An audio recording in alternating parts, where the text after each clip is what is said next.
இங்கே நிறைய பேர் டிஃப்ரென்ஷியல் கேல்குலஸ் படிச்சுக்கிட்டு இருப்போம், படித்து முடிச்சிருப்போம். நிறைய பேர் பயங்கரமாக எக்ஸாம் எழுதியிருப்பீங்க. ஸோ இந்த டிஃப்ரென்ஷியல் கேல்குலஸ் எங்கெங்கெல்லாம் யூஸ் ஆகுது தெரியுமா? மெயினாக நம்ம டெய்லி லைஃப்பில் சைக்ளோன் மானிட்டரிங்க்கு தான் இது ரொம்ப யூஸ் ஆகுது.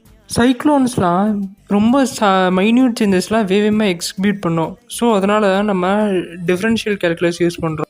இப்போ ஒரு சைக்ளோன் ஒரு இடத்துல இருந்து இன்னொரு இடத்துக்கு நகருதுன்னா அதோட ப்ரெஷர் கிரேடியண்ட்டும் டிஸ்டன்ஸும் சேஞ்ச் ஆகும்.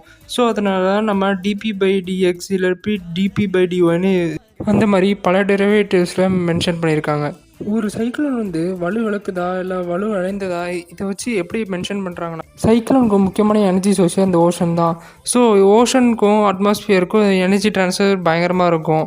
ஸோ இதை வச்சு dq/dtன்னு மென்ஷன் பண்ணியிருக்காங்க. க்யூனா நமக்கு தெரிஞ்ச மாதிரி சார்ஜ். 1005 ஹெச்பியிலேருந்து 995 ஹெச்பி 2 மணி நேரத்தில் குறையும்னா இதை மைனஸ் பண்ணி டிவைட் பை 2 போட்டுடணும். -5